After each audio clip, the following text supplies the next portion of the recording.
You unlock this door with the key of compassion. Beyond it is another world, a world of science, a world of common sense, a world of sanity. You're moving into a land of both empathy and ethics, of nutritional knowledge and empowerment. You've just crossed over into Dr. Osborne's zone. Hey everybody, welcome to Dr. Osborne's Zone. Today I've got a very special guest, the author of Toxic Superfoods, Sally Norton. Sally, thank you so much for being with me here today on the show. It's really lovely to be with you. Thank you for having me. Yeah, of course. I read your book probably about not quite a year ago. It was maybe 6 months ago. And, I really like the way that you put things out. One of the things that we see commonly is this trend toward vegetarianism, this trend toward plant-based diets, juicing, et cetera. And so your book really shines a light on the potential threats that people just aren't aware of and the long-standing research history behind this. Because what your book was not written on rhetoric; it was written on hard data and science. And one of the things you said in your book was, "I did the work for you. I was carrying medical text up the stairs to the photocopy machine," and it just gave me kind of a reminiscence of my own historical research, because when I was in school, we had microfiche, we had big texts, and we were photocopying things. We didn't have this massive onslaught of digital information at our fingertips. So I think we have kindred spirit relationship with that. But can we talk about one first? I'd love to know more about you. I know you have a background. If you could share your background with our audience, and also if you could kind of dive in, once you've done that, dive into what oxalates actually are, and let's start that conversation.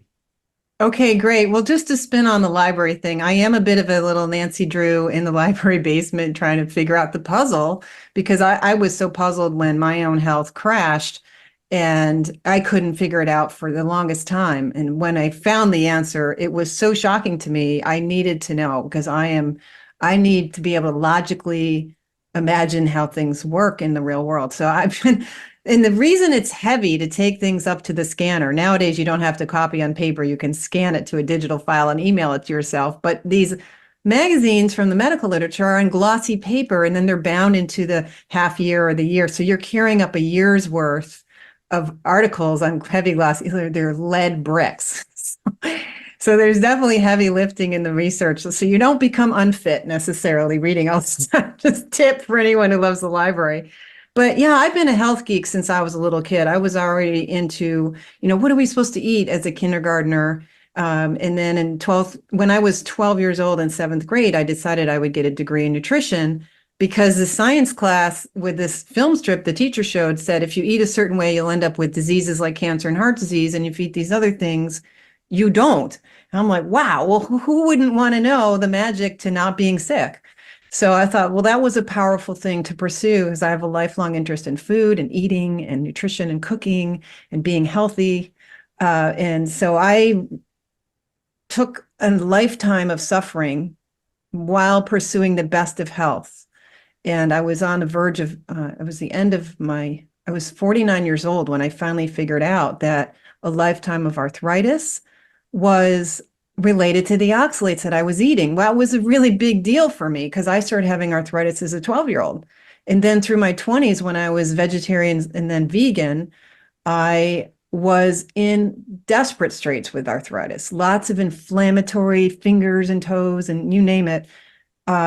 And I couldn't understand why the perfect, healthy young person who's lean and fit and eating perfectly could have all this arthritis. And I didn't figure it out until I gained some awareness about oxalates, which is, in my education at Cornell, you learn that it interferes with calcium absorption in food, like tannins and other plant chemicals can do. So you don't want to have a lot of tea with dinner because of the tannins and the oxalates in the tea, because it interferes with calcium.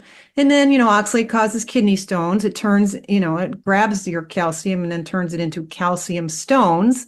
And the lingo we use around oxalate is we ignore the oxalate. We call them calcium stones instead of oxalate stones, but that's what your major kidney stone is made of. And so, you're supposed to put people on the low oxalate diet when they have kidney stones. That was my education. That was the extent of it. And I didn't really have a good understanding of where it was in the food. So despite my career in prevention, education, and public health, I didn't know enough about oxalates in food to save myself. The person who saved me is a nonprofit foundation called the Vulvar Pain Foundation.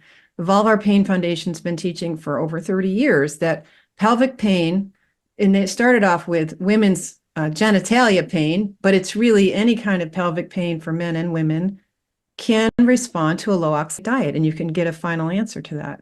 So I didn't think that was that relevant to me, but she did teach me that there's this connective tissue disorder. That's what they really came to as they were working hard to test foods to find out where the oxalates were in foods, because those of us in the health professions have terrible information and really we're not empowered to educate our patients about how to do this. Even the kidney stone patients were not given adequate information and still are not.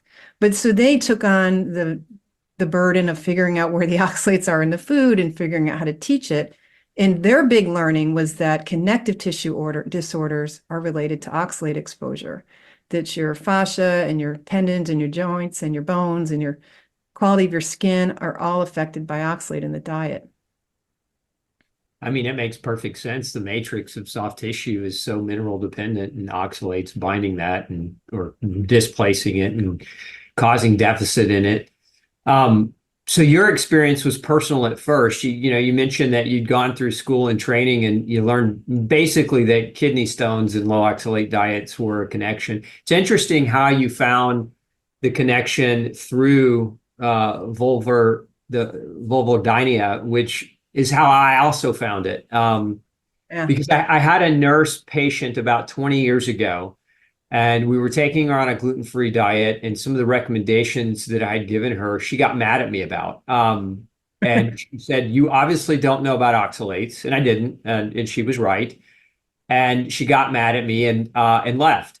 And so that was part of what prompted me to explore more into oxalates and vulvodynia. And then there's this whole body of research, and then there's this expansive body of research. Once you start really looking for it, it's just that it's not pervasively discussed in the medical literature amongst our peers and amongst clinicians. So interesting that you found it in the same way. So those people are doing great work. Really, they deserve credit for the modern revival of this, because we knew about this problem in the 1830s up until about the 1940s, and then we dropped the diagnosis that eating too much oxalate in your food can cause pain syndromes and all kinds of other issues was a known thing. And then we dropped it. And so the Vulvar Pain Foundation basically brought it back to life accidentally, because of course you keep tripping on reality. And so reality keeps swinging back around, and they've hung on because it's such important work and there's no one else doing it. I think I forgot to answer your question about what is oxalate. Yeah. Let's go back to that, right? Yeah, so it's a natural toxin that we eat. And we call it oxalates, usually plural, because there's oxalic acid, which is a dissolved ion in foods and so on. And then it forms these calcium crystals and other mineral crystals called the oxalates, or molecules that then pair up and crystallize into nanocrystals and can build up in bodies into microcrystals and crystals that can get massive, like kidney stones. So they're naturally in plants, and many plants make a lot of them, that plants we eat. A lot of the plants that we don't eat, one of the reasons we don't is because they're so toxic with oxalate. And a great example of that would be the leaf of the rhubarb plant. So we get away with the rhubarb stem, which is very high in oxalate. We get away with that much. But if you were to eat the leaf, you could literally kill yourself. And there's plenty of examples of that. And unfortunately, nowadays, we're so fond of leafy greens. I fear that our level of ignorance right now puts people at risk of considering the idea of eating a rhubarb leaf again, which would be great mistake. But the bigger mistake is that we're being told to eat high oxalate foods like almonds, spinach, and potatoes, and nuts generally. So spinach is considered the perfect health food, as is beet greens and Swiss chard. Those are the three really high leafy greens. And then almonds and cashews and peanuts are super popular. And now because the nutrition world said, oh, fat's not so bad if it's healthy nut fats, you can have your nuts now. And we've gone bonanza on nuts because the agricultural world has figured out how to deliver them fairly affordably. and the marketing world is pushing it on us. So we're increasing our consumption of things like spinach, almonds, sweet potatoes is another one. That was the one that I really killed myself with. And there's a little bit of oxalate in metabolism. It's a metabolic byproduct of the breakdown of connective tissue. So the liver produces a very low level amount, which is half of what your kidneys are capable of handling. Your body knows about oxalate because it's in nature and it's part of the nature of ourselves. But the level that we're exposed to now in our diet is taking it to a really serious problem with toxicity.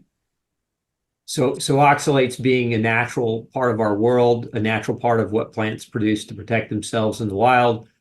But if we overburden our own systems with too much, then they can become toxic for ourselves. And at the risk of not running everyone off in fear of spinach, right? I'd like you to elaborate a little bit on why you think and what your research has shown in terms of why so many people, aside from consumption, right? So aside from just mass consumption of more foods that contain oxalate, what are some other reasons why you think people can handle oxalate less in our modern world? Well, we don't have the data to really claim that we're handling less well. We do know the vulnerability to oxalates increases if your kidneys aren't properly taking it out of your blood quickly. But that's the last stage of toxicity. When it lands in the kidneys, you've already ingested it and exposed your stomach and your gut to oxalate. And then your hepatic circulation delivers 100% of the oxalate that moves from your gut into your bloodstream to the liver. But in the meantime, your bloodstream is full of very critical tissues. The linings of the vascular tissues are fundamental metabolic tissue that is being stressed. The circulating white blood cells are being stressed. We've demonstrated within 40 minutes of a spinach smoothie that those cells are putting out pro-inflammatory messaging. They themselves are damaged and hurting. That's why they're crying. This, cytokine storms start hitting, and they're all subclinical. You don't see the effects for it unless you really slow down and try to, maybe if we put 100 people on a spinach smoothie and an hour later ask them what's their level of pain, what's their mood, what's their heart rate, maybe we could detect it, but we haven't bothered to do this. So, but modern life has really added a lot of psychological stress, a lot of toxins, a lot of underprocessed foods. Plants have lectins and other molecules, and gluten is a lectin. Lectins have some really toxic effects, and if you don't properly disarm lectins and phytates and so on with long soaking, high heat cooking, you're not disarming these other toxins either. And between the oxalate crystals, the oxalic acid, the lectins, the fiber, these are all delivered by plant foods that we trust. You're eroding gut health. And the gut is the beginning of inflammation. Half of your immune system is residing in the gut, as is your neurological health. There's a lot of sensing going on, a lot of reading of the world in the gut. The gut is a complicated, important body part, and we're eating new varieties of plants that have new levels of toxicity, and we're eating fast processed factory foods that aren't using the old technologies that we had developed over centuries of fermenting and high heat cooking and really processing plants well before we consume them. Now we just want to run it to the factory, and we don't know about how to disarm these chemicals. So that's adding to toxicity generally. And of course, we live inside without proper vitamin D, and we live around a lot of electromagnetic pollution now. So there's lots of ways where we're stressing our system. But the truth is, we're so quick to say, well, now it's the antibiotics and all these other things making us more susceptible to oxalate. But in fact, you can easily make yourself sick on oxalates in 1820 before we had antibiotics, before we had electricity, before we had any of these modern assaults. It was a well-known problem that in rhubarb season, when the wealthy people could go to the bakery and buy little rhubarb tarts, they would get sick on this rhubarb. I like that you put it in that perspective, because we see the same thing with gluten and glyphosate. Glyphosate being introduced in the 90s, but people were celiac long before the 90s, and hybridization of wheat in the 50s, and people were celiac long before the 50s. So kind of the same type of perspective. These things can add to the potential for toxicity, but the toxicity in and of itself is also very real. It's inherent in this, in the problem of nature fighting for survival. Like we have the thing, modern life, we have this fantasy that's sort of Disneyland, like nature is just happy singing bluebirds. It's not like that. Everybody has to eat someone else for survival. Everyone's trying to not be eaten. Plants have a completely different physiology. They're performing a whole different set of roles in the ecosystem that is not designed with us in mind. Yeah. Yeah, and I couldn't agree with you more. If you ever watch one of those nature shows, it's not, the leopard's not high-fiving the alligator. He's jumping into the river and eating the alligator and so forth and so on. Exactly. So oxalates can be toxic. There are reasons why they can be more toxic, but bottom line is too many oxalates are toxic. Let's talk about quantity. Because obviously they've been around and we've been eating these foods also for a number of years. And of course, there are different preparation methods and things of that nature that could reduce or that could minimize the potential. But how much is too much? What should a person be looking at in their diet to prevent, an overloaded amount of oxalate? Well, our individual tolerance is really hard to measure. So the only thing we have in the literature in terms of is about fatality, right? We know that oxalate will kill you, like that rhubarb leaf example. You may get away with 2 rhubarb leaves before you're dead, and I may only get away with 1, or pick a random number. So there's a good chance that the amount of rhubarb we need to die is different. But the bigger problem is that we don't have any objective way or even good subjective ways to quantify how much toxicity is building up under the scenes. The body has a lot of capacity for hiding what's going on. And for example, well, I don't want to jump ahead too much, as it gets to be kind of complicated trying to figure out how much is too much. So the kidney researchers are the ones who've been owning the research on oxalate for 50 years. And what they've demonstrated over and over again is that you can handle maybe 100, maybe 200 milligrams of oxalate a day, probably closer to 100. That's what your kidneys, as a human being in our species, handles about 100 milligrams of oxalate a day. A standard spinach salad is somewhere between 450 and 500 milligrams of oxalate. So one spinach salad could be as much as 5 times too much.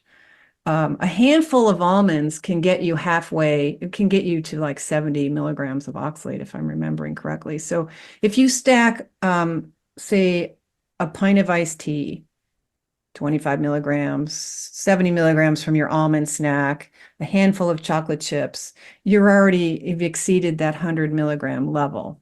So it's easy to stack them in small amounts, but if you start doing things like taking a pound of spinach and juicing it or smoothing it, you are at a level where it's really quite dangerous. I call that the danger zone. We know that if you're eating more than 250 milligrams a day, that defines a high oxalate diet, and 600 is considered extremely high oxalate. So 600 milligrams is known to be a toxic level of exposure, but your standard spinach smoothie is going to be closer to 1,000 milligrams of oxalate.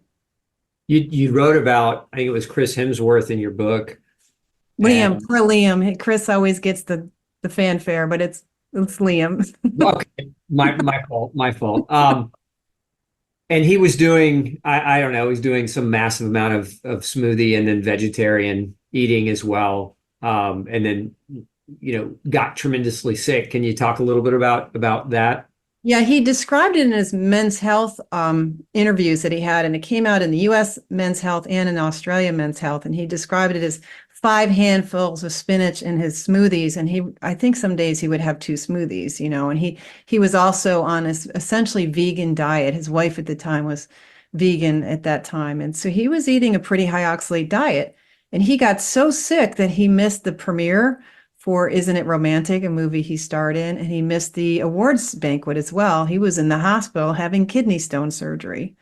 And he told me that his doctors didn't help him at all. He didn't understand why his kidneys failed like that and why it's ruining his career and the fun parts of his career. Like, he worked so hard to get a movie done. The fun moments is to hang out at the banquet and to go to the premiere, and he missed them both. And he found my website and he found out what happened to him. And so I assume he's turned that around now. We haven't heard him whining about kidney stones since. So let's hope. And Yeah. this is the case that once you get oxalates out of the diet, you pretty much can reverse a problem like kidney stones. So people listening to this that have had a history of chronic kidney stones, 100% reversible. What kind of time frame would you say? I know that everyone's different. Everyone's a different size. Everyone's a different detox level. Everyone's got a different load internally. But in your experience working with people or talking with people, interviewing people, what kind of time frame would you say is reasonable? Well, you have to step back and understand that there's two phases of toxicity. There's that acute phase, like right after you do the spinach smoothie, now your circulating immune cells are crying, and within 4 hours you've got this peak. Now, because it takes 24 hours or so for food to pass through the whole system. And so you have this time lag of oxalates being absorbed, and the peak of that's around 4 hours and it lasts about 10. So you can get some acute symptoms in that absorptive phase. But during that peak, you have this trigger problem going on where you're starting to accumulate oxalates anywhere in the body where you have any kind of injury, overuse, infection, inflammation. Those are areas where oxalate starts getting hung up because the little bits of cell debris and so on in tissues, that creates this environment where the oxalic acid molecules precipitate into crystals, and then they stick. And areas of inflammation are very sticky to oxalate. Inflammation changes the orientation of connective tissue molecules and cells, so they become more sticky and more prone to adhesions and those kinds of problems. So there's the acute phase, but this eating oxalates every day. You start as a kid being given sweet potatoes as a baby, and then you're given peanut butter, and then it's your first birthday and you're having chocolate cake. And then it's potatoes is like tater tots at lunch every day at school, and then at night it's like chips or fries. You running out to McDonald's or whatever. So we're exposed to enough of these trigger doses and what we call maintenance doses, where the crystals that set up after that during that peak time stay in the tissues indefinitely because we never really take a break. What I think of as wintertime, when you would eat a lot less plant foods and your body would normally clean out annually, if not more routinely than that. But now with this chronic use of the same foods all the time, how old you are and how early you started accumulating oxalates. Did you start as a fetus? Did you start as a breastfeeding infant? Where did that begin and what tissues it affected makes the picture really different in everybody. And so the kidneys, I think, are the first tissue that tries to, now that you've stopped delivering oxalates with every meal, they start removing oxalate deposits that are often as this, what we call nephrocalcinosis, which is diffuse crystals where the kidneys have had to hold on to them. This is a self-defense strategy where the tissues all over the body deliberately sequester and hold on to crystals, expecting winter to come, expecting a time when there's not a constant influx. And you finally give that, once you become oxalate aware, you start reducing it. Now you give the body permission to go after all these stores. Hopefully it starts in the kidneys, but sometimes it starts elsewhere. And so the symptom pattern is different. But usually people at least get a honeymoon period for a minimum of 4 days after they start the diet, if they go abruptly into it, which is not the ideal way to do it, because the huger the leap from a high oxalate diet to a low oxalate diet, the more clearly the body hears the opportunity, and the more likely you're going to trigger a strong immune response of, okay, time to try again, because getting crystals out of tissue is really tough work for the immune system and can turn it into a big frustrated mess. It's very much like having asbestosis, where you have particulate matter lodged in tissues.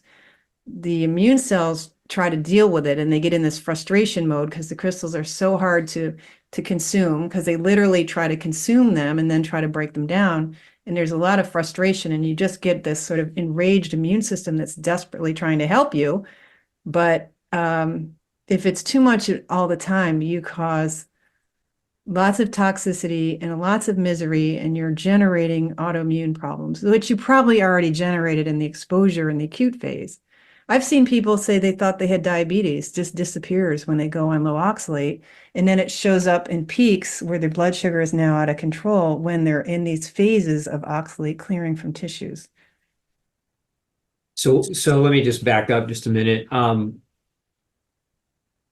you it sounds like you eat a lot of oxalate consistently over a lifetime, and then when you cut it out, you can begin this clearance process. The faster you cut it out, the more aggressively you cut it out, the more potential for um, a dumping syndrome or a detox type of syndrome versus not. And it sounds like, too, going back to the earlier question that I asked you, which is why are oxalates potentially more of a problem today or not? And you said they're not really more of a problem today, but one of the things that I heard you just now say was that we no longer seasonally eat. And Right. so we have all this food that's available 24/7, 48, 24 hours a day, right? That used to be seasonal, but now we're importing from all over the world. And so we have this opportunity to always eat oxalate consistently day in and day out.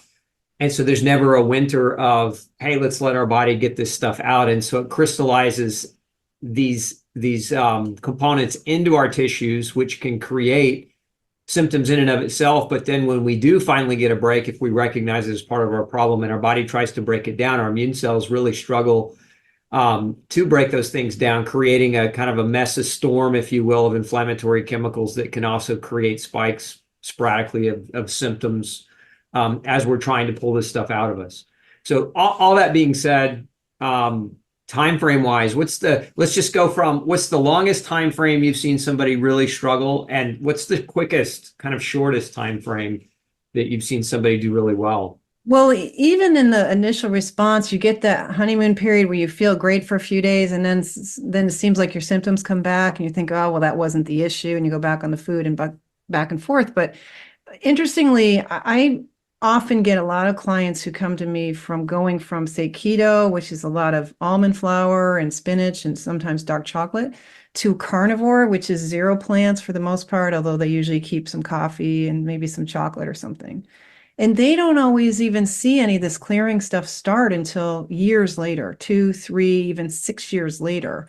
So, and that just opens up obvious set of scientific questions like, well, if you're not taking calcium and you're not doing these other things, and you may not have the metabolic ability to go after those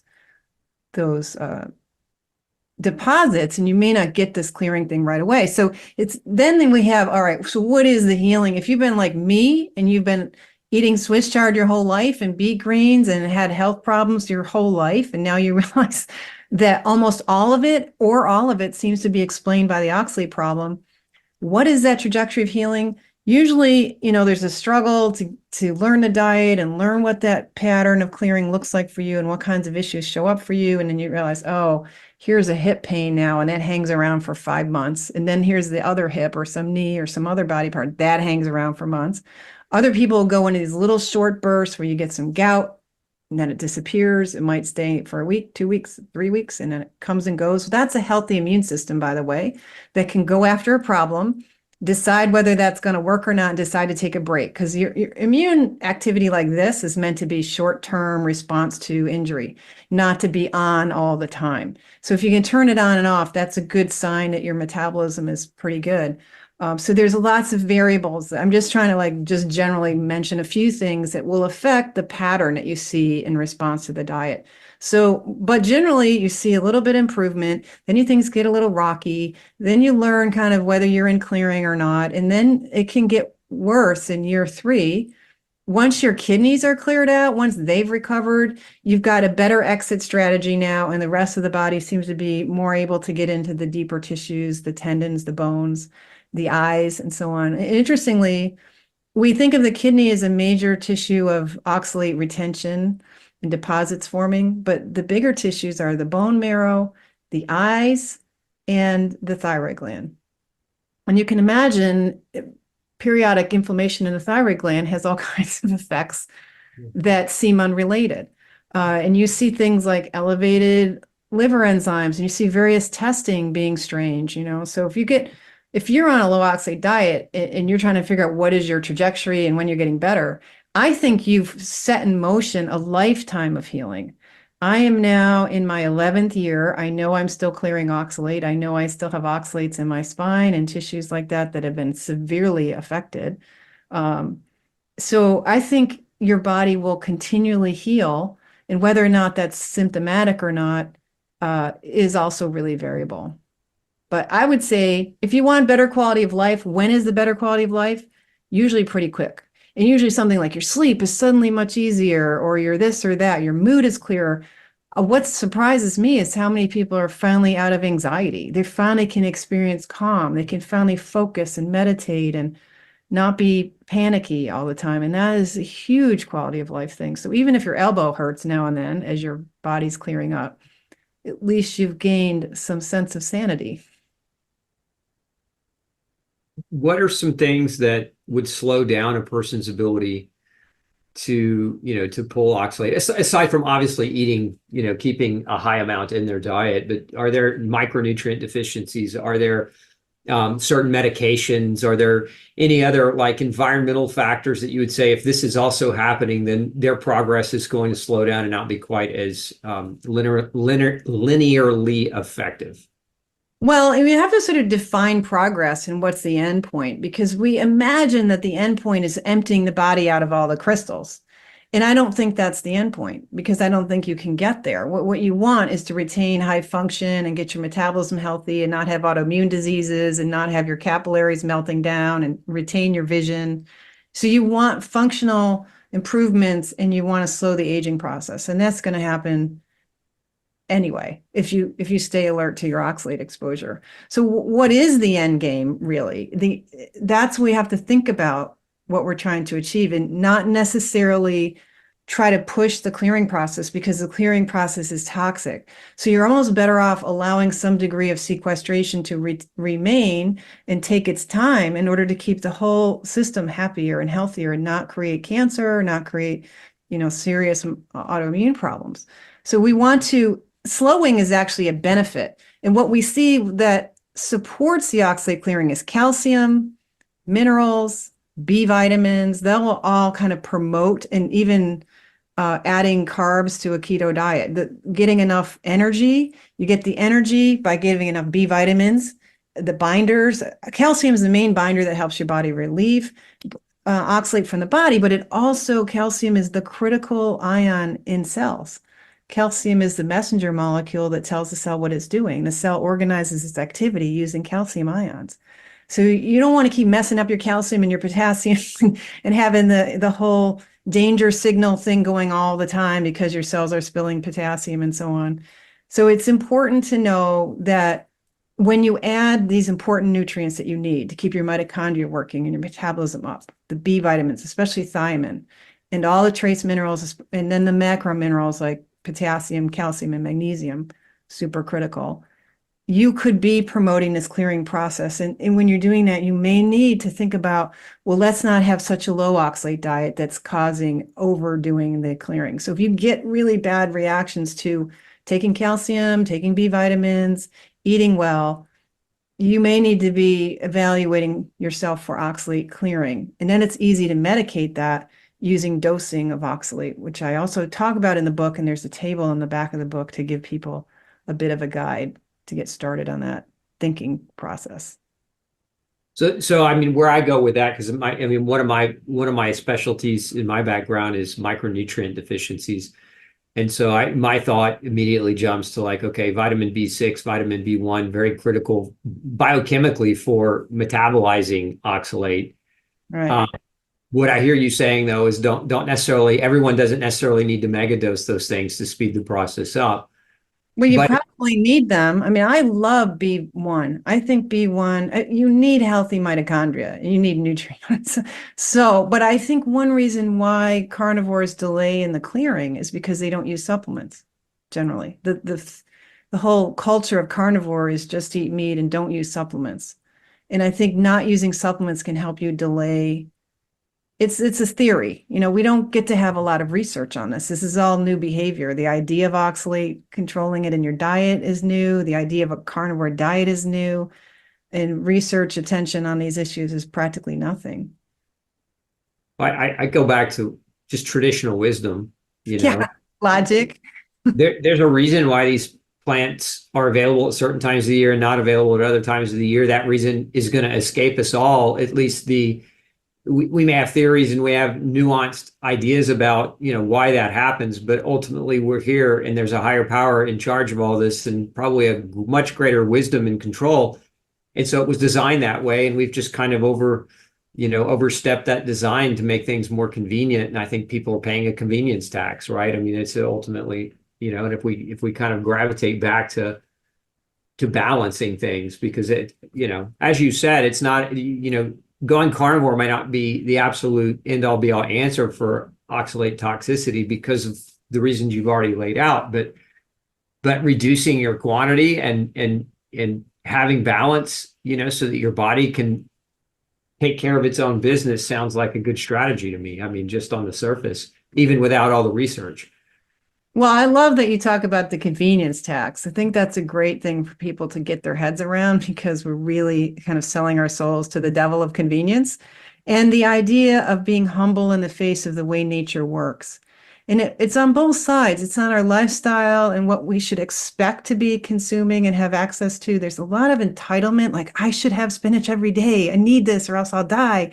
These attitudes make zero sense from a sort of ecological perspective of what our niche is on the planet and how the planet works and what seasons are. And we're a spinning ball in space that has seasons. Like, we've been raised on that environment. We have to live within the confines of how we've evolved to survive this. And this has been part of it. But it also goes on the therapeutic side, to be humble in the face of nature. And the oxalate recovery is just a great teacher of this.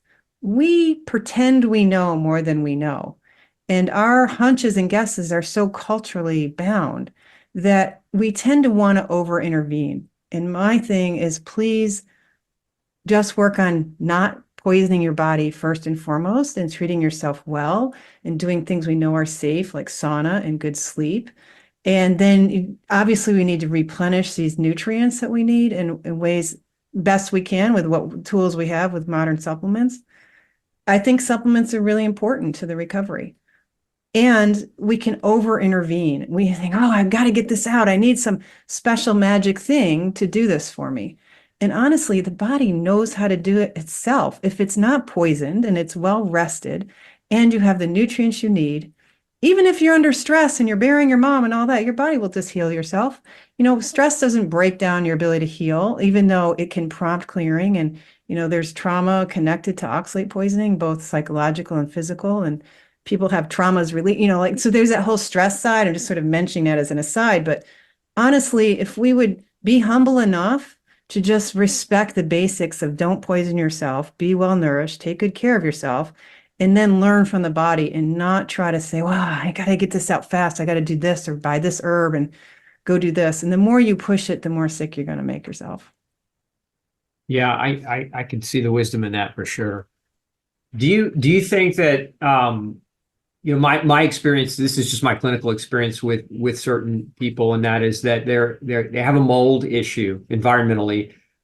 Certain species of mold have been shown to produce oxalates. Of course, mold growing in your house is not the same thing as like aspergillosis in your lungs or something like that. But there's also some evidence I've seen of even species of Candida, for example, being able to generate oxalate. Do you have any kind of insight in that realm, and things to add? Oh, yeah, I think this is a really important topic because it's getting a lot of play right now. The idea of mold toxicity being a prime generator of chronic inflammatory response syndrome and mast cell activation syndrome. In my experience, it's really oxalate is underneath it all. And just like an autoimmune condition can be a symptom of oxalate poisoning, mold and chronic infections can be a symptom of oxalate poisoning. And yes, molds are a source of oxalate, aspergillus, black mold. Oxalate is the major mycotoxin that it produces. So in your house, you could be breathing oxalic acid in your air. And, it's hard to say how common true colonization is of aspergillus in the body because there's not that much of it in the literature. But when it does colonize, it produces oxalate. A lot of it just starts causing stones locally, but obviously it's going to cause some systemic oxalate poisoning to have colonized mold. My experience clinically with my clients is it might take a year or even 3 years, but a low oxalate diet, and they start clearing out all these mold infections that were unresponsive to everything else. And it's clear to them that their mold problems were just secondary to the oxalate toxicity. when it comes to Candida, I have not seen convincing evidence from the medical literature that Candida directly produces oxalate. Candida clinically seems to be another of these opportunistic overgrowths that happens when your system is stressed, your gut is inflamed, you've got dysbiosis. Generally, oxalate can cause dysbiosis. You have acidity from oxalate and the related inflammation that promotes Candida overgrowth. There is a theory out there that the byproducts of Candida metabolism feed bacteria that can make oxalate. So it's possible that the milieu of having this overgrowth of Candida is also pro-oxalate production, but you don't need all that. You just need dietary oxalate changes to help shift that toxicity situation. It's just like, again, you just lower the toxicity, and then the body's ability to finally take care of itself starts coming back online. Yeah. Do you think a lot of people now are talking about Oxalobacter as a therapeutic, probiotic per se, but and there have been studies that show, low levels or declining levels of this particular bacteria in the microbiome. What are your thoughts on supplementing with probiotics? Potentially, I don't think it's available. I haven't seen it be available, Oxalobacter, at this point, but what are your thoughts there? Well, they've been working on generating a product for 30 or 40 years, and it doesn't work to have a single bacteria. There's a new set of researchers working on an ecosystem product so that multiple different things that are related to oxalate breakdown will be in this product. So different changes in diet and environment, there's more chance of it working and colonizing. But you can't colonize just Oxalobacter. They've never figured out how to make that work. A lot of companies have come and gone. People's careers and fortunes have been lost on this one because it just doesn't really work. And I think it's an unfortunate priority. We really shouldn't be investing all our energy in thinking that gut bacteria will save you from something that absorbs into your blood in your stomach and your upper GI tract. Your stomach is relatively sterile. That is not where fermentagenes will be hanging out. So the big problem is that you're putting oxalate and oxalate crystals in your gut, and then you're absorbing it into your bloodstream, and now you're having to excrete it back into the colon to release it. That's just kind of like the kidneys are the main exit route for oxalates, but the colon have excretors that will turn on when there's plenty of fermentages asking for a meal, when there's acidity in the system, when there's obvious kidney stress, that turns on these transporters in the colon that help remove oxalate from the bloodstream. But that is like secondary to the problem of exposure. That's just giving your body one more exit route that's working well. It doesn't give you carte blanche to live on high oxalate foods. Yeah, that's why I asked the question, because I know a lot of people's minds go to how can I have my cake and eat it too? And, and that's one of probably one of the biggest questions I've been asked about oxalate specifically, is that if I could have this bacteria, could I eat all the oxalate that I want? So thank you for clarifying that, because I agree wholeheartedly with you. Thank you for asking that, because that is the kind of like the dog ate my homework kind of, I want to get out of this. Yeah, sure. Give me a pill. Give me a bacteria to save me. And that's just part of the culture now. For 20 years, we've been focusing on the microbiome as the answer to everything, and therefore blame the microbiome, not the spinach salad. Yeah, I agree. I think the microbiome is influenced by the diet and the lifestyle, and the microbiome influences the diet and lifestyle that we choose. And, until we escape trying to trick the body, and we just go back to earthly fundamentals of, I like to call them the non-negotiables, right? The non-negotiable fundamentals of good health: good food, real food, seasonally eaten, organic without chemicals, good sleep, good exercise to tolerance, good sunshine, clean air, clean water, and love, right? Good, healthy mental, spiritual health, and people around you. Like, those things are the stuff of health. And if we don't have them in our lives, or if we have minuscule quantities of those things in our lives, then it doesn't matter what kind of diet you follow, doesn't matter what kind of pill you take, you're going to struggle. I call that the analog lifestyles. The analog lifestyle. Yeah. Analog, get along with nature again and what we're meant to be doing. Yeah. Love it. Love it. So what else could you tell us that is you think is super important for people to understand around this topic that we haven't talked about yet? Well, two big things. One is prevention is so better. As someone who has unfortunately tortured herself with healthy eating and suffered so much, honestly, here I am in the 11th year trying to fix my back, which has almost no disc space left in the lumbar spine, has all kinds of issues with stenosis and bone spurs and all of that. I'm going to be wearing glasses forever. Thank you, oxalates. Like prevention is better. Don't wait till you get a kidney stone or wait till you get osteoporosis or wait till your thyroid gland poops out. Do it now and recognize that your children and the young people in your life deserve that prevention too. And it's not that hard. We're talking about analyzing your diet, seeing the top 5 things that are ridiculously high in oxalate and find a few substitutes, and you get a world of difference coming back. You've basically found the fountain of youth. It's wonderful. And if you don't want it for yourself, fine, that's your choice, but don't interrupt other people who are attempting to learn low oxalate foods by shaming them because it's not popular or it doesn't fit with the plant-based paradigm right now. So it's difficult on people who are pursuing this and are getting well, that they get so little social support. So one of my pleas is to allow people to share their story that oxalate's helping them. They've reversed their cataracts, they've reversed their vulvar pain, they've reversed their kidney stones. They can now sleep through the night. They're not getting up to pee all the time. They're happier, they're calmer. You might want to believe them.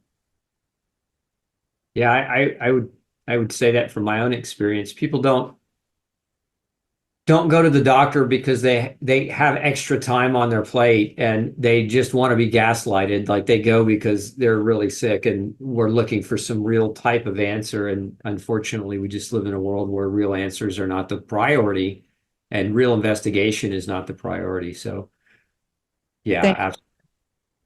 I just put a big, sacred thank you on that because people are in trouble right now with their health and they're not getting the solutions they need from the people they trust to give them answers. And it's frightening from a public health standpoint. And it's terrible from a personal standpoint to be that isolated that your doctor mistreats you. Yeah, absolutely. What you've got this wonderful book, and I encourage all of our watchers to go and, if you're thinking that oxalate might be a part of what you're struggling with and dealing with, you definitely got to go read Toxic Superfoods. Where can people find your research and I know you have a website. Could you just call that out for everyone? Sure. The website is sallyknorton.com. sallyknorton.com is the website. And I'm on Instagram as well. I have a YouTube channel called Better with Sally K. Norton. And I'll be putting out more stories there, short interviews and videos. So you can reach us through the website. You can come to a group class where you meet other people and I teach. It's a 2-hour thing on Zoom. There's lots of resources I'm putting out, including a new companion to Toxic Superfoods, which is a data guide that we're arbitrating the data that's out there and presenting it in a more usable way in as complete a tome as we can on the data as well.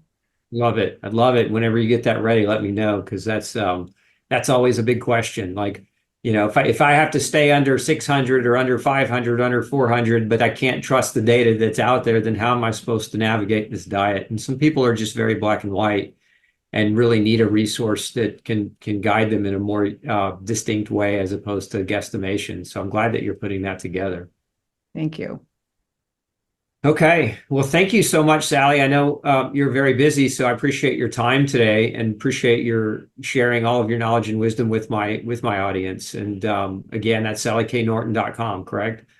sallyknorton.com. That is correct. And I am so grateful to connect with you. Thank you for reading the book and sharing it with your audience. It's just a beautiful thing. Thank you. You're very welcome. Thanks for tuning in to the Dr. Osborne Zone.